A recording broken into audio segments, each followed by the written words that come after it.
Hello, everyone, and welcome to another episode of the LGS Podcast, the Soccer Shorts companion podcast, where we shine a spotlight on local grassroots soccer stories in our hometown of San Diego and also around the United States and the rest of the world. I'm John Cross, the founder and creator of Soccer Shorts, and with me tonight, as always, is our co-host, Dylan Wilson. Dylan, how are you doing tonight? I'm doing well. It is a nice day, but kind of windy, and so it threw me off. I tried to go for a walk on my lunch and went without a jacket, and I was a little caught off guard. But other than that, I would say I'm doing well. How about yourself, John? It's good. We should be having a change in weather. It should be very warm over the next couple of days. From what I see, it'll be a nice change.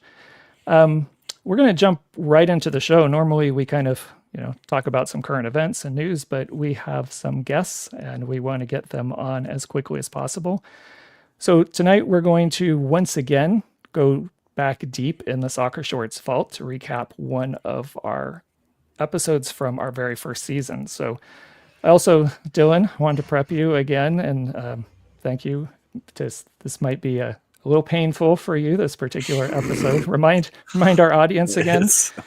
You do support a team in the Prem, right? Yes, I do. I have been a Tottenham fan for a long time, probably about 12 years now.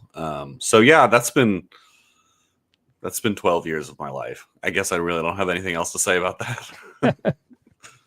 All right. This episode that we are going to look at is about our local Liverpool supporter group here, and more specifically, going back to June 1st, 2019, when Liverpool was in the Champions League final against, who were they playing, Dylan? Yeah, Tottenham. This episode still to this day, only by, I think I looked at it earlier today, maybe 11 views, but remains our most watched episode ever, just edging out the episode 1 of the Forever Loyal series that we did on the locals. So we will be doing that particular episode to talk about. We're going to pull it up and just let it run here a little bit and talk about it. And Dylan, I know we've talked about before, newer to San Diego. Did you ever watch this particular video? I actually have not seen this video. This game took place about this game took place about a month before I moved to San Diego. So my life was kind of a lot of things changing at that time. And so I kind of, didn't really get settled in until a while after that. So, but no, I have not seen it. Yeah, this one is interesting also for me because the original plan for this was a little different. I wanted to look at both supporter groups and kind of do a lead up to the game and then kind of what happened afterwards. And I couldn't get anybody to film along with me. And a lot of the people at the time that I knew that I was looking to help were they also had Prem teams that they liked, and some of them, just for philosophical reasons, wouldn't either set foot in either one of the pubs to do it. So I had to pick one of the groups. Fortunately for me, and I think for the group, but me especially in putting this together, I picked the correct team on that day to go and film because it is one of my favorite episodes because I was fortunate enough to be in the right place at the right time to get some really good shots that really, I think, helped pull this whole video together.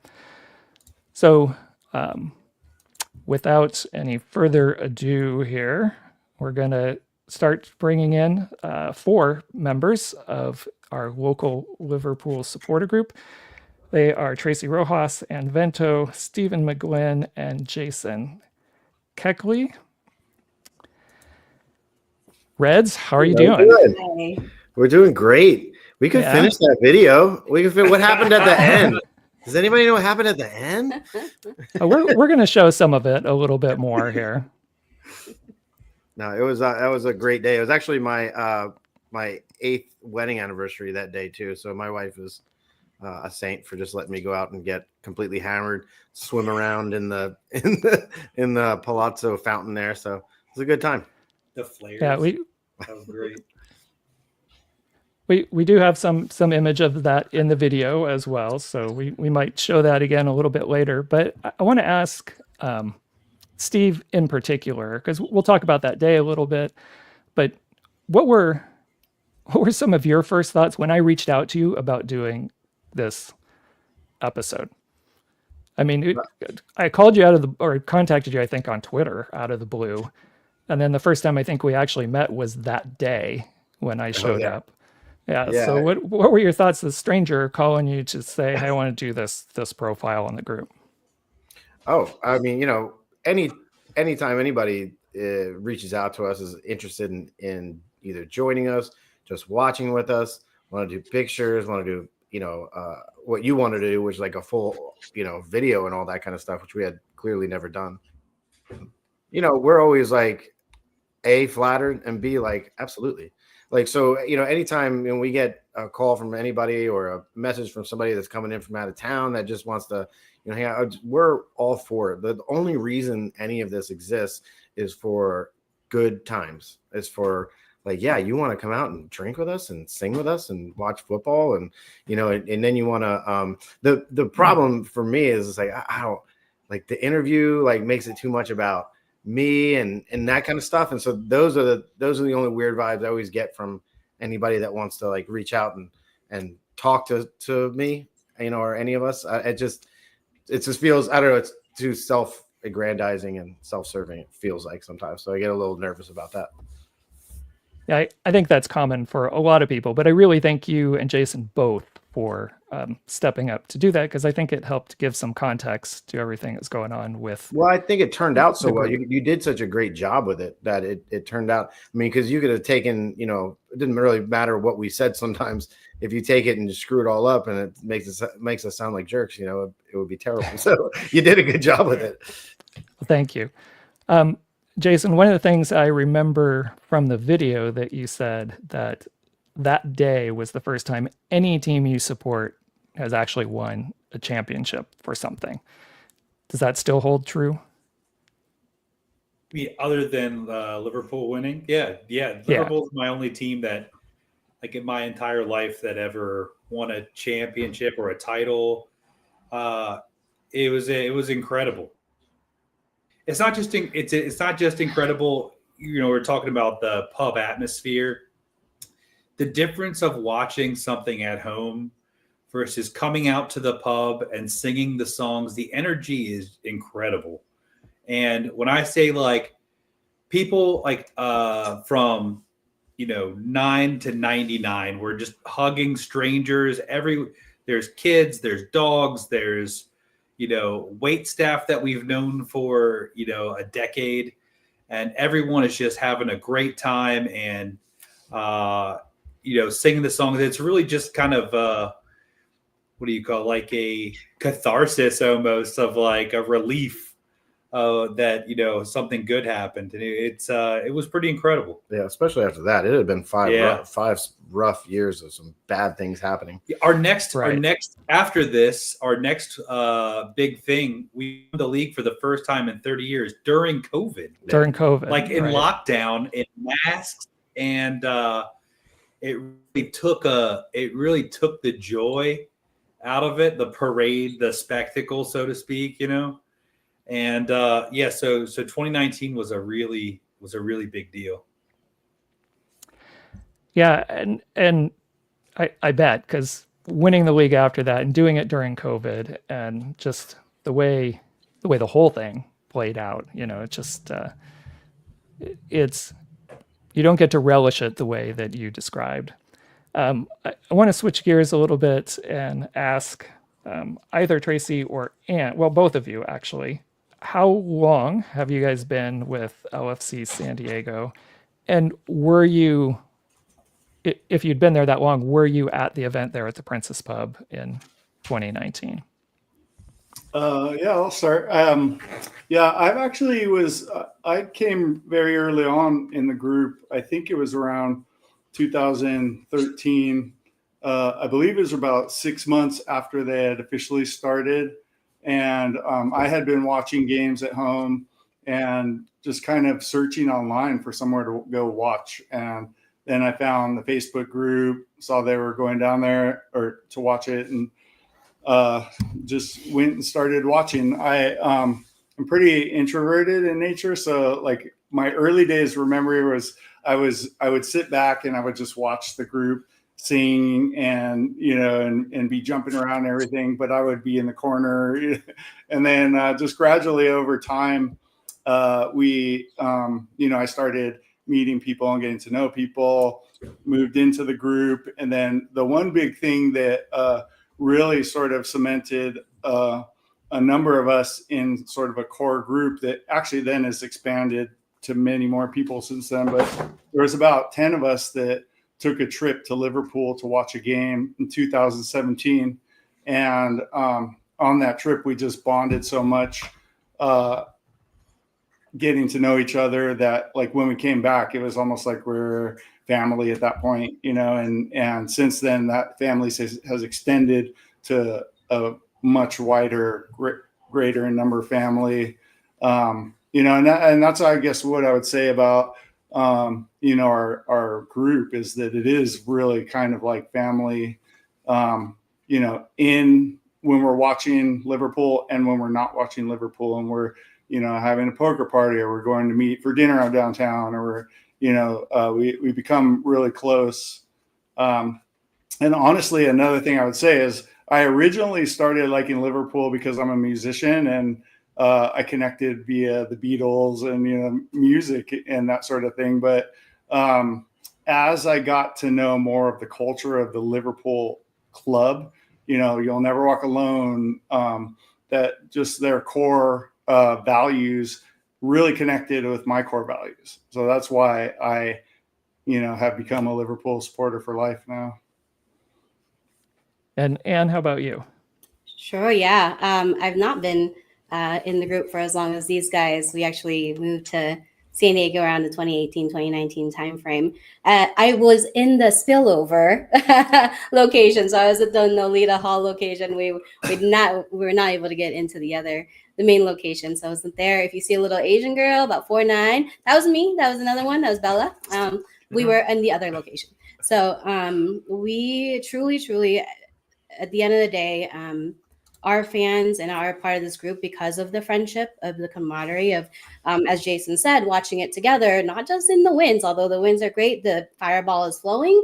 The losses also help, and the fireball is still flowing. So it's been one of those where coming from another city, being part of a group that really welcomed us.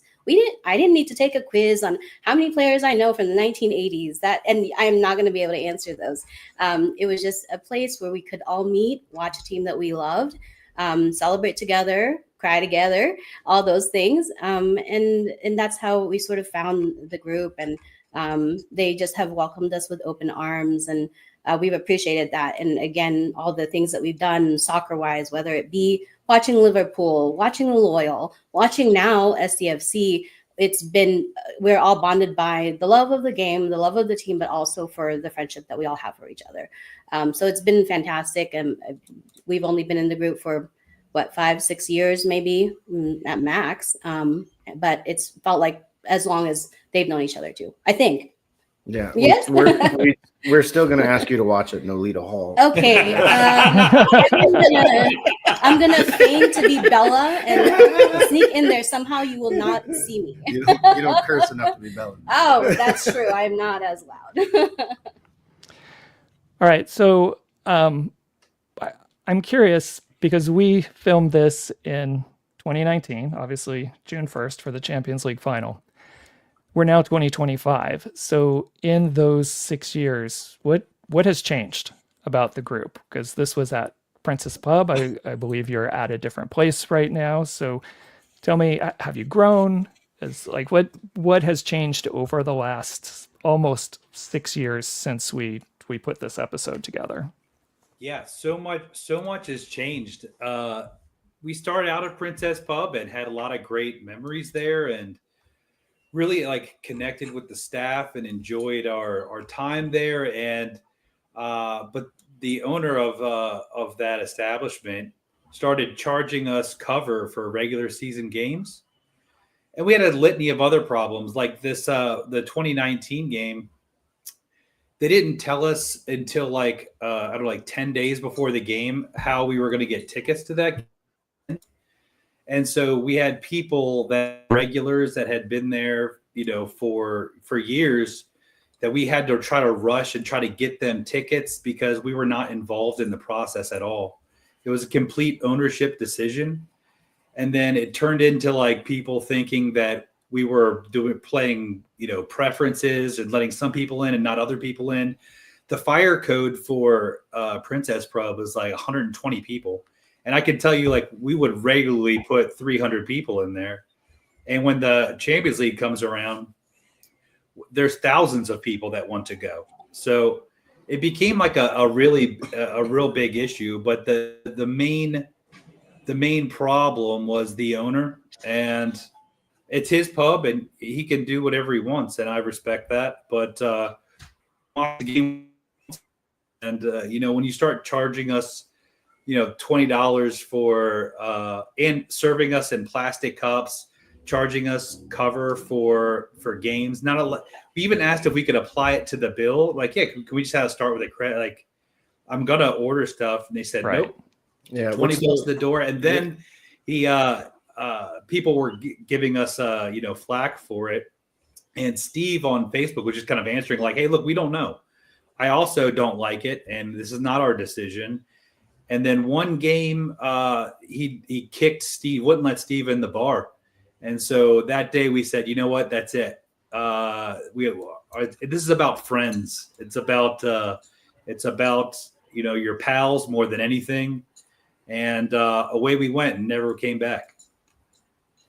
Yeah, and that was it. So we had already had some meetings with Henry's because we were outgrowing Princess in a couple of ways. Plus we had some issues with them. They just didn't want to be collaborative at all. It was just about it was about the owner, and that's it.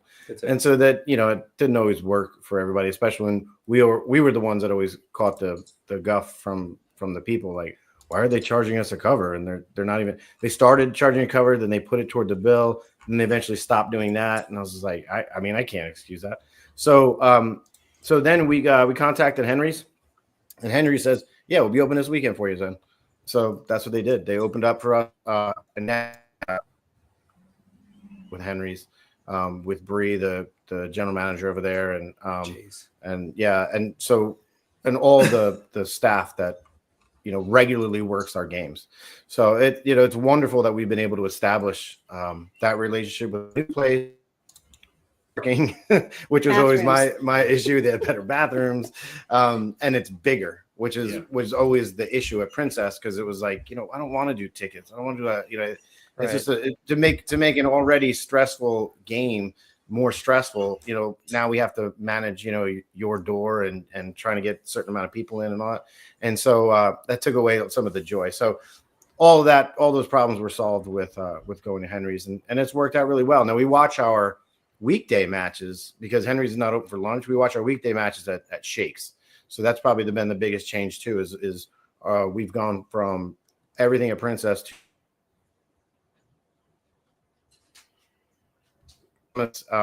and Nikki over at Shakes. I'm sure you guys know them because they're legends here in this community. But yeah, both of them have been fantastic for us and welcome us every time. I do also want to add something about Henry's that's very important for newer folks to the group, is that it's a lot more open, so it's a lot easier to kind of mingle with everybody. Before with Princess and before we were more familiar with everybody, we're sort of on the outskirts in a different part of the pub, and it's kind of just like watching through the window, like one day we will be there. But in Henry's, you can just mingle with us. Everybody walks through. This is one big open place, so it makes it a lot easier for newer folks to get to know everybody and feel comfortable with everybody. Yeah, you can't hide from singing with me. No, that's the good that's just like the build of English and Irish pubs is kind of like small rooms. And now that we're, regularly put 75 to 150 people in a room, you get chants in one room that don't necessarily carry or translate or to the other room. And now at Henry's, Now it's a big room. At Princess, we are the only people that started chants. At Henry's, chants come from everywhere. They come from the bar. They come from the back of the room. They come from the front of the room. And it's been nice to have room to grow for sure. Yeah. And TVs in every direction. That was another thing of like not being a good spot in there. You get good atmosphere, maybe like not very ideal logistics. And now we've got a little bit of both, and it's been really helpful. Also with Shakespeare, the difference between Shakespeare's and Henry's, like midweek when we're most people are at work and we have a smaller crowd, it's much easier for the place that's already open logistically, but also it's a great atmosphere in those small rooms when you're in, like you got 20 or 30 or 40 or 50 or 60 people. At Shakespeare's, that's fantastic. At Henry's, it's great when we have, 150, 200 people, then it fills up that space very well. So it's really nice to have kind of different places that we can use, and both have been fantastic to us, and we go regularly. Before I have a couple other questions that I want to ask, but I've kind of hogged everything up here. Dylan, I'm going to give you a chance to jump in if you had a question you wanted to ask. Yeah, I had wanted to ask, and I think it was Anne who touched on it. But I know that some of the members of your group were really involved, or were the people who made up the Loyal Reds, or the San Diego Reds. I know you all had a section at Torero that was like the Liverpool Loyal supporters group. So I just kind of wanted to ask about that, like what kind of got that going, what inspired that, and just what that experience was like. Because I always sat over in 108, but I could always see you guys, and I'd run into folks at the away games, and it always seemed like a fun crew. And I wanted to say, sorry, rambling, the Loyal Reds, or whatever they went by, had my favorite "To Me" chant. I know the locals had a good one, but I really liked the "Ain't Nobody Like Moshe Bani" chant. So. Yeah, which we found out later wasn't his name. We're like, it's Moshe Bani. That's okay. It's too late now. Ain't no Bob. We were dug deep into that song at that point. So you remember Josh Yarrow? Mm-hmm. Right. So Josh Yarrow played. He played against us at San Diego FC. He plays for it was at St. Louis. St. Louis. And at the end of the game, we had a Josh Yarrow song. It was Josh Yarrow, we love ya, Josh Yarrow. He always keeps goals away. So at the end of the game, he's walking out, and I yell as loud as I can, Josh Yarrow, and he turns around, and we sang him his song, and he felt so welcome. He came over and just like gave us all thank you and like bowed, and it's like couldn't believe that we still remember and respect him over here. He doesn't know that. He doesn't know how that's awesome. I've been singing his name in the shower. We had there was 10 or 12 of us that used to get together. We sat in 102, which was like midfield at the Loyal Torero Stadium. And then now once the San Diego Football Club opened up, well, they opened up their cheap seats because we weren't going to sit in those damn suites that were $1 million. So, but they opened up the first level of like, okay, this isn't too bad. So 17 of us got together and bought tickets together in section 118. So same group, just a little bit bigger. And we're dead opposite the supporters group at the other goal end. So yeah, which is where, and you might ask later, but this is where the Puto chants and all that crap, came from, was that south end. I can tell you, because there was a bunch of us that were like, trying to tell people to shut up, but we'll see how that goes over time. But so there's 17 of us, and they're right above the little audio visual well where the people, sit down there and do the fireworks and all that. We have those first two rows. What's nice is the next two rows behind us is a group of 12 that we're getting to know pretty well. So we're trying to teach them some of our songs, because we've already got, I don't know, even a dozen songs already for San Diego Football Club, which we'd shared with a lot of the Riptides at the last away game at Hopnonymous. So I think they're going to try to incorporate at least one or two of them into the supporters group over there. But yeah, it's one of our favorite things to do besides drinking. Is we really are our drinking and singing group that happens to be around the game of football a lot. Yeah, but also we also have rules and culture. Like example, in our section, we don't allow if the ball comes into our section, you have to head it back. There's no catching. Oh yeah, you will get booed if you will try get to catch booed. the ball. This is a head it back section. Yeah, give it a go. Which was one thing when we were 102 at midfield, but being at 118 and firing the ball towards the goal is going to present a difference. Now, we were thinking about all putting in $1 each for every game, and then the first one that finally of our group that gets to head it back gets all the money. So you know, because it's going to have to pay for the concussion protocol anyway. I do think that we all sort of regard our experience with the Loyal as sort of a magical chapter in our lives, though, because it was such an amazing atmosphere in its own right. Obviously much smaller, but that was actually almost better in the way of that we felt more involved with the team and with the community that was there. You know, you get a little bit lost in a larger stadium, but you know, we were there from the beginning all the way to the end and loved every minute of it. You know, we're very sad to see it go the way it did, but you know, the world changes and we adapt. So we're happy to still now be with SDFC and experience what we have now as well. I think your sentiment about the Loyal is shared by many people. You guys have all shared what I would consider some good highlights and memories. The singing for Josh Yarrow and some of the memories of just being there with the Loyal. I'd like to know what other like really big key memories you have of being part of LFC San Diego, and or especially maybe traveling. I think it was Tracy, you had mentioned about traveling with a group several years back. So I guess it's kind of a multiple part question. You can answer it however you want. What are some of your best memories of your group? And along with that is traveling. How much do any of you guys travel and go to matches, you know, away from San Diego, obviously, since Liverpool doesn't play here. So besides seeing them in the US, how many people have actually seen them play in Liverpool? Oh, there you go. Yeah, sorry, you guys froze there for a second. No, sorry. Yeah, or we. Yeah.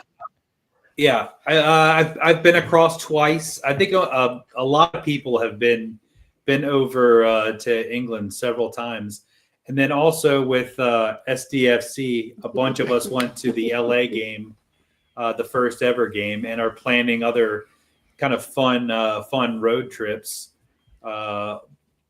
I would say like my favorite memories are starting to blend a little bit because what started out as like SD, LFC SD is now also San Diego FC, but is also Tequila and Salsa Night at Ann's, which is also Poker Night, which is also like this is just stuff that we do.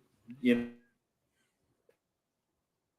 what do you guys think? Like, a lot of people have been over there from our club. Oh yeah, I think we've got a couple weeks. I think like what 15 or 12. 12. We have one group of 12 from our club going to the Liverpool West Ham game. Yeah. So that one of the things about being in an official Liverpool supporters group is you're tied to the club, so you can request tickets. So in the summer, you request tickets for the first half of the season. In around October, November, you request tickets for the second half of the season.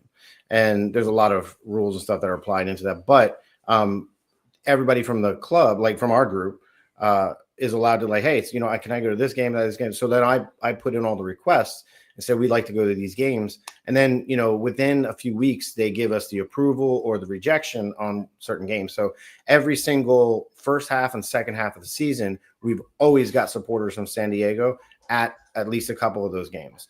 And so, it's nice that we can get up to 12 for a game when needed.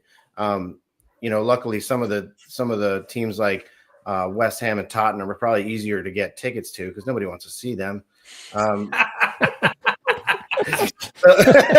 No, it's we also got tickets to Arsenal, which is on May 10th, which very well could either be the day we win the league or possibly the game in the league where they give us the Guard of Honor. So either way, that's going to be glorious for the couple people that get to go to that game.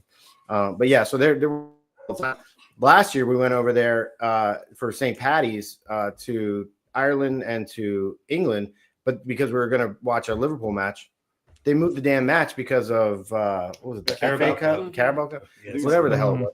So and because of that, we ended up we're like, well, let's just go anyway. And so we spent St. Patty's in Dublin, and then went over to Liverpool and just we saw a Tranmere Rovers. Oh yeah, we saw Tranmere Rovers. Yeah. Oh, okay. But yeah, so for SDFC, we did go to the Galaxy match, which was freaking magical. We're planning on going obviously to the LAFC. Mm-hmm. We are just now planning a trip to Monterey to see them play Team race, August 1st. Yeah, August 1st. So we want to go down there for that.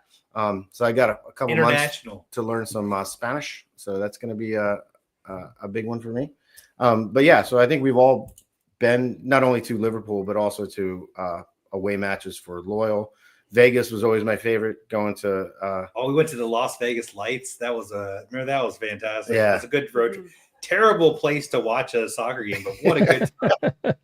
No, the first when we were at the baseball stadium, but then they moved. Yeah, they had mattresses that they would like. It was so weird. Like, don't forget the pitch side kiddie pools as well. It's so bad, right? Yeah. But we just made the best of it. Boy, it was a good time. It's Vegas, baby. Yeah, exactly.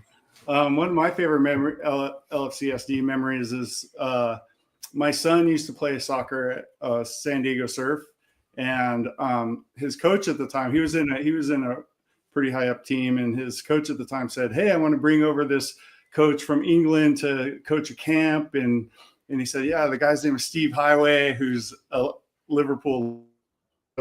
I said, "Oh yes, please bring him over." And so I kind of worked with his coach to like not only teach the camp, but I helped arrange that we would have like an LFC San Diego night at a pub with Steve Highway. He can talk, and we can, sell tickets and to give him some extra cash along the way. And playing, being that I play guitar, I got to be like the opening act for Steve Highway and play some music before that. And, but I also just got to spend time with him because I was the manager of the team. So I interacted with him a lot, coordinating for the camp, and great guy. He works, I believe he still works at the Liverpool Academy, coaching kids there in Liverpool. So that was a fantastic experience.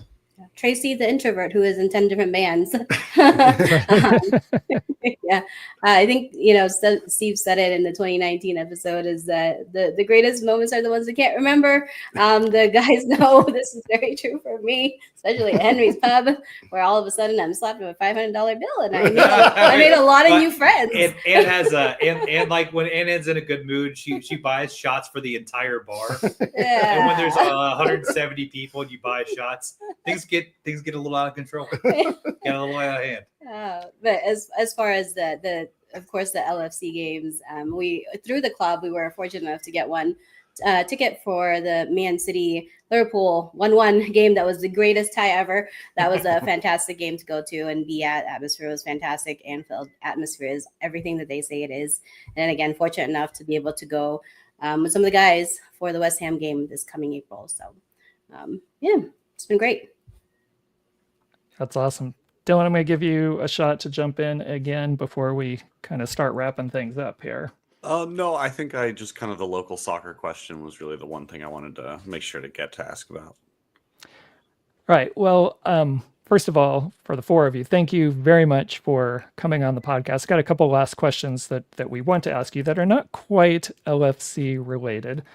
So we'll get to those in just a second. But I wanted to thank you for coming on the podcast and kind of doing one of what we're calling our reunion shows for some of our old episodes as we get ready to start Soccer Shorts back up again. So thank you very much for coming on. So the last two questions we have, and anybody can take these, if they want. The first one I'm going to ask is, you guys got to be profiled on Soccer Shorts 6 years ago.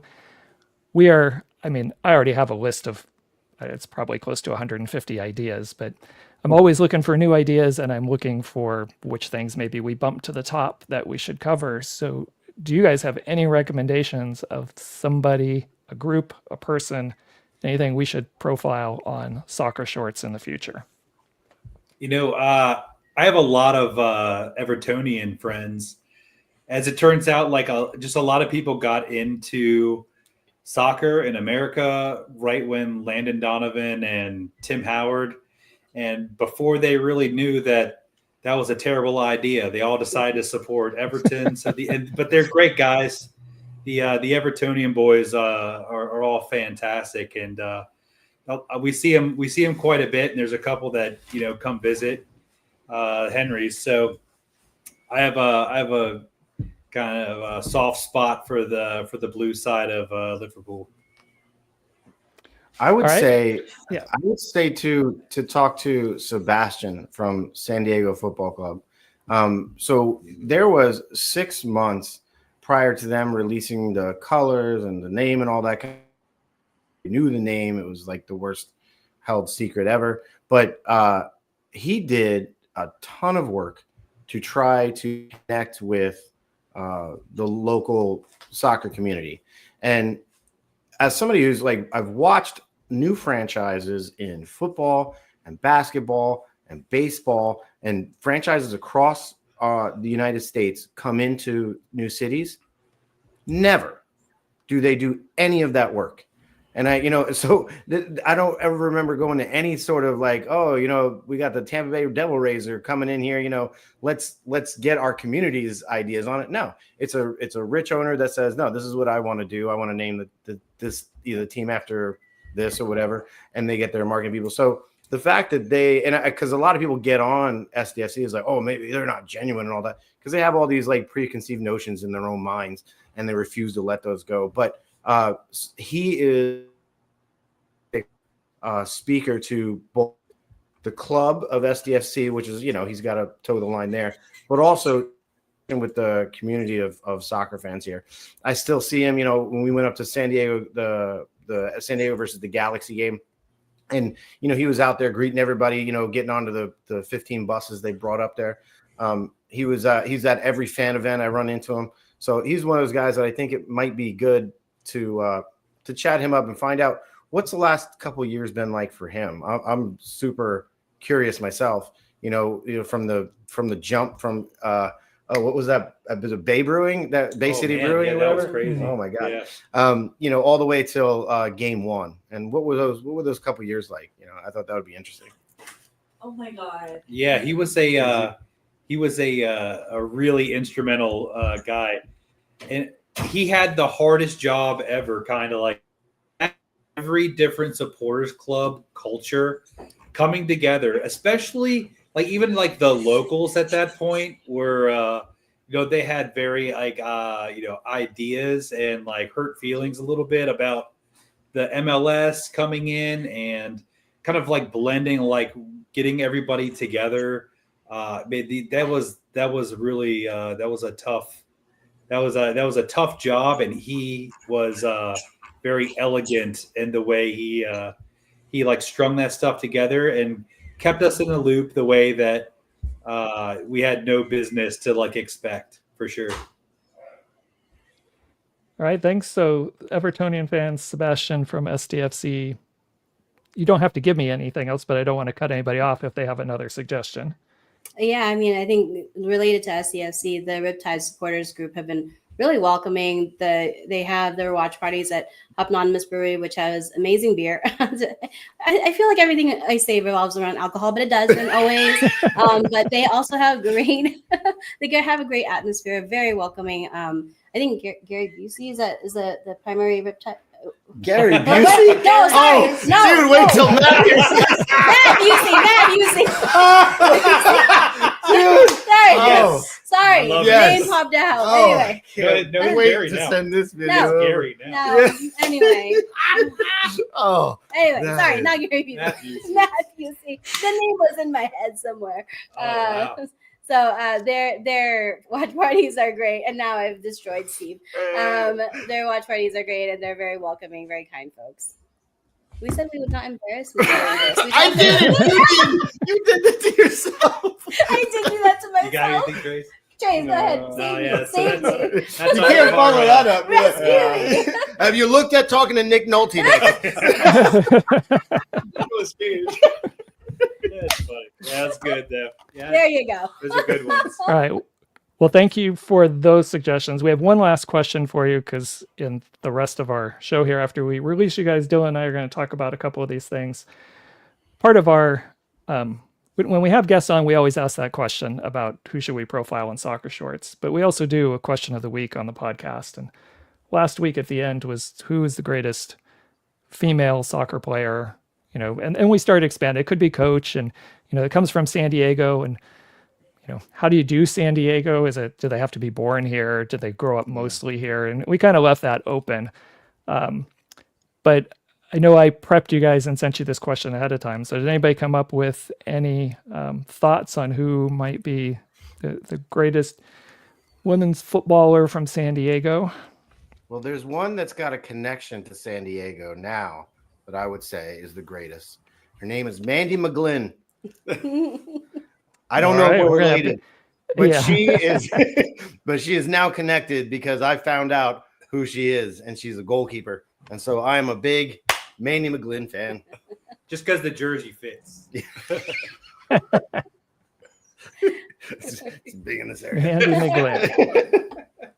I mean, for me, I guess I would say, of course, Alex Morgan. I mean, she's a Southern Californian, and heavy ties to really building the women's soccer here.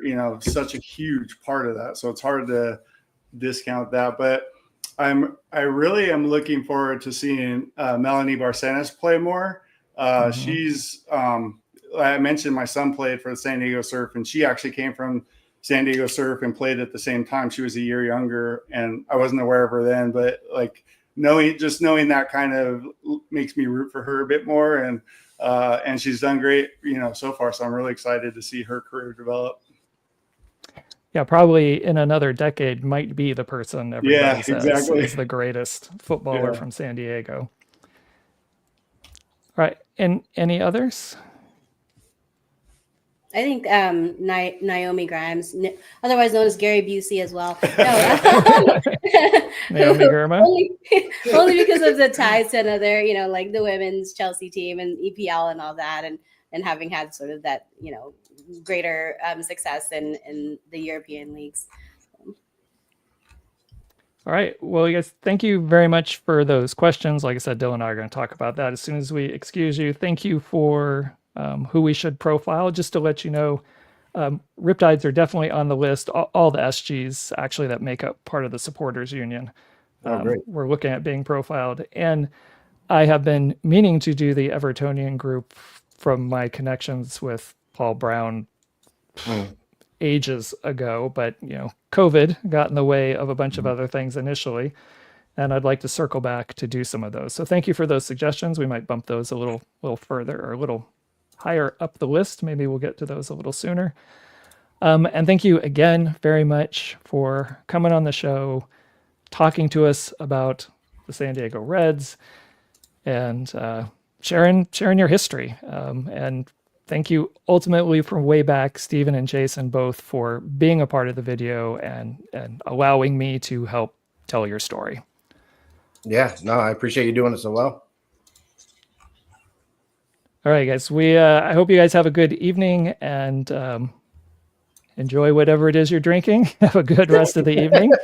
And You as well. maybe Thank you. maybe in a few years we can do a 10-year anniversary episode or something. Oh yeah, Live. Let's I'm do down. it. Yeah. All I right, sounds good. appreciated the cat as well. I wanted to just Thanks, Charlie. Gary Busey. That's what he wants. Charlie Busey. Charlie All right. Busey. Thank you, guys. Thanks, guys. All right. Good night. Bye. All right, Dylan. So, was that too painful for you? No, I mean, it was 6 years ago, and if I'm completely honest, I don't remember too much of that day anyway. So. All right. Well, let's get a little bit into kind of our stuff, and again, the question of the week from last time of who's the best football player. You know, we didn't get as many comments this time around as we have previously.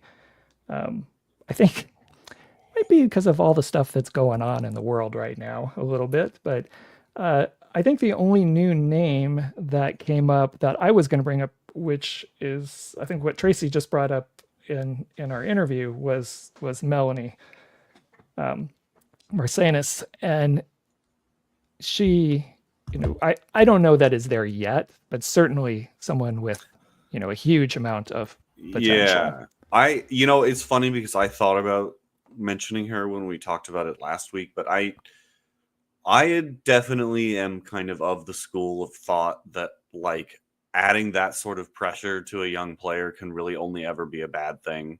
Not that like she's listening to this podcast and would, you know, take that pressure on board had I said that, but I would rather just give her the time to become a star and then not be able to say, oh, I was the first one who said it. You know, like I just give her the room to grow. She's gonna have moments, but she's gonna have bad moments too. It is an inevitable part of a young player's development. So will she be a star? I think so, and genuinely I hope so, but I'm not ready to put her there just because it's just one of those things. It's too early.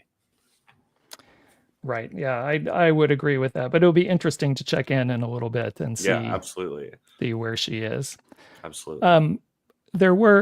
We did get a few responses, but they pretty much fell along the lines of a nearly even split between Alex Morgan and Shannon McMillan. Those were the two names that just kept coming up. There were a couple of Naomi Gurmas, but there wasn't a whole lot. And I think, you know, we did that episode last week on Jen Lawler. And I think doing some of these historical episodes, you know, going back and looking at the history and digging into the history of San Diego may bring some of these names, not to light, but maybe a different awareness for some people who maybe weren't aware of some of our incredibly rich soccer history that we have. And on both sides, but especially on the women's side of the ball. I mean, we have tremendous amount of top level athletes that have played soccer that have come from our region. And I think a lot of them get overshadowed when you have an Alex Morgan that comes to town and helps start, you know, a team in the NWSL. But hopefully over time we can bring some of those to light. Definitely. All right. And any other thoughts about women footballers from San Diego? No, not particularly. I think, you know, as much as I'd like to have come up with some name that neither of us had ever thought of, I think sometimes the boring answers are the best ones. And Shannon McMillan and Alex Morgan might not be the most exciting answers, but I think they are the best ones. All right. So let's switch gears to the Open Cup, because tonight is the opening night of the Open Cup proper. You said you were going to try to keep track of some of the games. That's why I keep keeping track. Over. I've got Tulsa Athletic versus Tulsa FC on my TV, and I was keeping tabs on FC Motown, who unfortunately actually lost to Westchester to a late penalty. So those were my two big lower seed, or not seed, but lower league team games tonight. But it's still Tulsa Athletic still 0-0 in the 53rd minute. So far so good. All right. Well, I'm going to go as soon as we're done. I'm going to go check out some of those as well. But they are all on YouTube, by the way. I don't know if you've seen that. Yeah. Okay. Yeah, they're all on YouTube, and it was announced. At least I saw it today. I don't know if it was announced today, but I think the cash prize went up to $1 million. They've doubled every step of the cash prize as well. So the furthest amateur team as well. That prize, it was what, like 25,000 last year. So. That's fantastic. I mean, that's a year's worth of running for one of these clubs. yeah, it's definitely going to help for some of the lower league clubs for that. I don't know, even 25,000. I'm not sure even at the lowest level if that's quite cover a full cost, but it certainly would have an impact on their overall bottom line and what they're able to do. So again, for anybody, if you're listening, depending when you're listening, we record on a Tuesday. So Tuesday, Wednesday, Thursday is this first round of the Open Cup. There will be, we name these, it's kind of, I don't know, funny, unusual the way we do it. There's round 1, which is going on this week right now. In a couple of weeks, we're going to have round 2. And then there's going to be round 3. Then after 3 is the round of 32, because what we do in round 1, round 2, and round 3 is we keep bringing in new teams for each of those rounds. And by the time we get to the round of 32, that's when the MLS teams will come in. And then it's set after that. No new teams are coming in, and it's only going to whittle down from there. So here's what I wanted to have for the question of the week this week. And then we can see if there's any other current event news we want to hit. But for our question of the week, so Dylan, I'll ask you. The round of 32 is when all the MLS teams come in. And when they come in, there'll be 16 of them. None of them will play each other. It'll be an MLS team against a team from a lower division. So once those games are done and we get to the round of 16, how many non-Division 1 teams will make it to the round of 16? Ugh, so non-MLS teams that will make it to the round of 16. It's going to be an MLS team against a non-MLS team for all those round of 32 games. I would love to see like 4, a quarter of them, but I think my gut's telling me like 3 maybe on a push. The way the format is structured, it makes it so hard for these MLS teams to falter. So yeah, I'll go with 3, somewhat optimistically. All right. Well, I'm going to shatter your number. I'm going for 9. Wow. I'm going for slightly over half. And for a number of reasons. One, because I hope it comes true. But that's probably the biggest. But 2, first round of the Open Cup, many MLS teams play a lot of their younger players, like teams do around the world. They play them to get them experience if they're not getting the experience in their other games, to rest some players. And you're kind of hoping as an MLS team, those players are able to, to help carry you still, some of your bench players. Now, I'm hoping, just because of the change in the prize money, the attention, the desire to beat an MLS team, I hope it raised the stakes for some of these lower division teams and USL teams especially, since they have already announced that they want to have a Division 1 league, and some of these current teams are likely wanting to push to be one of those Division 1 teams, and here's your chance. Now, of course, we're not going to know for a couple rounds who's going to be there in that round of 32. Are we going to have an amateur team against MLS team, a great Cinderella run? Or is it just going to be mostly USL against MLS? But I think this year, with the structure, the structure of the Open Cup and the matchups, I think there is a good possibility that, like the stars align, kind of, you could get a lot more upsets than we might normally see. And again, I could just be doing some mental gymnastics to try to wish that into play. So I don't know, but I would love to see, even if a Division 1 team wins in the end, I would love to see more non-Division 1 teams make it to that round of 16. I think it makes it a little more interesting and exciting as people get that taste of being a little bit closer to making a run towards the final, like, a team like Sacramento did a couple of years back. So, and, the MLS teams will take it more seriously the deeper they get into the Open Cup run, especially if they're getting into quarterfinals and semifinals and finals. But I think that first round is the chance for a lot of upsets. I mean, I hope you're right. Yeah.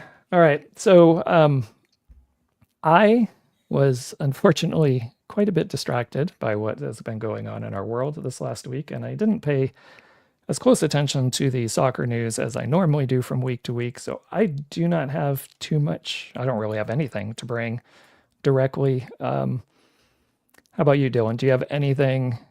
Any news, anything that's come up that you want to talk about before we head on out? One thing that is not specifically local to San Diego, but is a little more local to me, having grown up in Oakland.